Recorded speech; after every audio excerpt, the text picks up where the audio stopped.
Combat is one of the best and most rewarding aspects in all of Ghost of Tsushima, and while things never get Sekiro level tough, enemies in this game are no simple walk in the Kushi grasslands either. So with that said, here are 8 tips to help you survive Ghost of Tsushima's combat. Number 1. Learn the basics. The fundamentals of Ghost of Tsushima's combat are as follows. The quick attacks on the square button are fast but easily blocked, your heavy attacks are slow but will always deal stagger damage if you're using the correct stance against the correct enemy, you can block most attacks unless you see a red X appear before them, and attacks that can't be blocked can be dodged with a quick dash on the circle button. If you just hold block and don't try to time it, it'll be a standard block that will push you back and won't interrupt your opponent's combo. If you press block a little bit before the enemy attack hits you, you'll parry them and cause them to stumble, allowing you to do some free counterattacks. And if you have the upgrade purchased, if you time your block just before an enemy hits you, you'll do a Sekiro-esque perfect parry and counterattack. Combat in Ghost of Tsushima is generally pretty defensive focused, as most enemies will block your quick attacks if you just throw them out mindlessly. Which leads us to... don't mash. Look, I get it. I get why you might be tempted to mash the quick attack button in Ghost of Tsushima. Maybe you think it'll turn you into Hiei and you'll just do a slash for every press of the button. Or maybe you think that if you just keep on attacking, you won't give your enemy any time to counterattack. But here's what actually happens when you try and mash.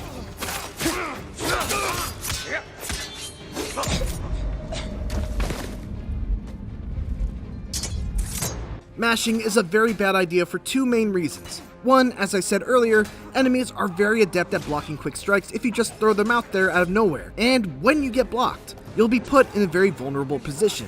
2, if you're just thinking about attacking as fast as you can, you're likely not thinking about defending against other enemies surrounding you. So instead of mashing, get into the habit of just doing 1 to 2 hit combos whenever you have an opening, then be ready to react to whatever another enemy might do. Prioritize those archers.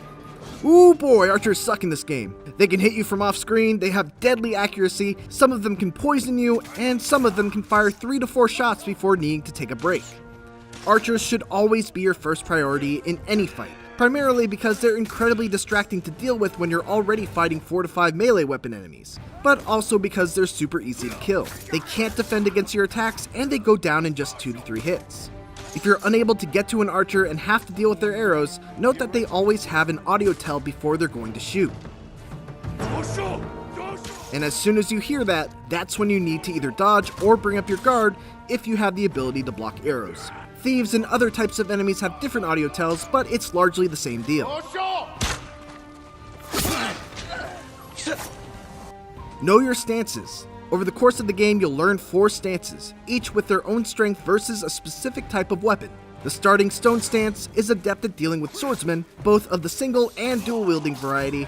The water stance is good at breaking through the guards of shield wielding enemies, wind stance can easily knock down and kill spear wielding enemies, and the moon stance is virtually required to stagger the big brutish enemies. Switching between these stances is an absolute must in the mid to later combat encounters of Ghost of Tsushima, so it's very important to know which stance does what. Just think of it like this. Each of the face buttons corresponds to a different stance, right? X is like 2 crossing swords, so it's the stance for dealing with swords. Circle looks like a shield, so it's the stance for dealing with shields. Triangle is like the tip of a spear, which makes it the stance to deal with spears, and the brutes are big and boxy, like a square. Easy. Standoff tips. Standoffs are a very important aspect of combat because they allow you to not only thin the number of enemies you have to ultimately fight against, but also because a successful standoff refills your resolve meter, which is vital to keep you alive because it's how you heal and use special moves. As the game goes on, enemies will try and throw you off by feinting. If you're having trouble dealing with these feints, what you can do is keep your eyes focused on their feet.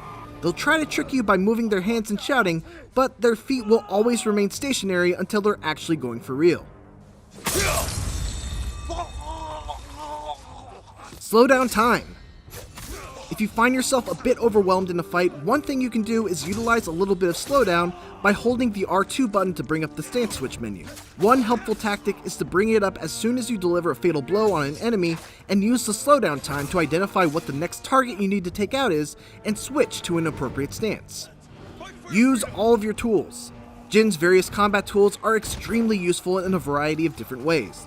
The kunai can break enemy stances, allowing you to get a free hit, or they can just kill weak enemies outright, like Mongol dogs, archers, or enemies that you've already done a bunch of damage to. Smoke bombs are extremely useful whenever you get overwhelmed to pause the action and get a few free stealth kills while you're at it. Sticky bombs can be very powerful when leveled up and can outright kill enemies that you hit, and running away briefly to clump a large group of enemies together and using a black powder bomb is always an effective strategy. Where to spend your points. The technique tree in Ghost of Tsushima can be a little overwhelming with the sheer amount of options that you have right out of the gate. My general recommendation is to try and get deep into the deflection skill tree as quick as you can. Being able to block certain otherwise unblockable attacks and being able to block arrows is especially helpful all throughout the game, and becomes nearly indispensable once you get past Act 1.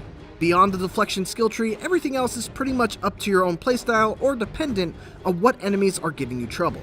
There's not much of a reason to invest in the exploration skills early on because you can pretty organically discover hot springs, bamboo strikes, Shinto shrines, and fox shrines thanks to the yellow birds and the various subtle cues in the environment that allow you to spot them from a distance. Always follow smokestacks, torii gates, and yellow birds, and you should never find yourself hurting for collectibles. And that's all I've got! Thanks for watching, and for more Ghost of Tsushima, make sure to check out our video on the things that the game doesn't tell you, along with my review. And for everything else, keep it here on IGN.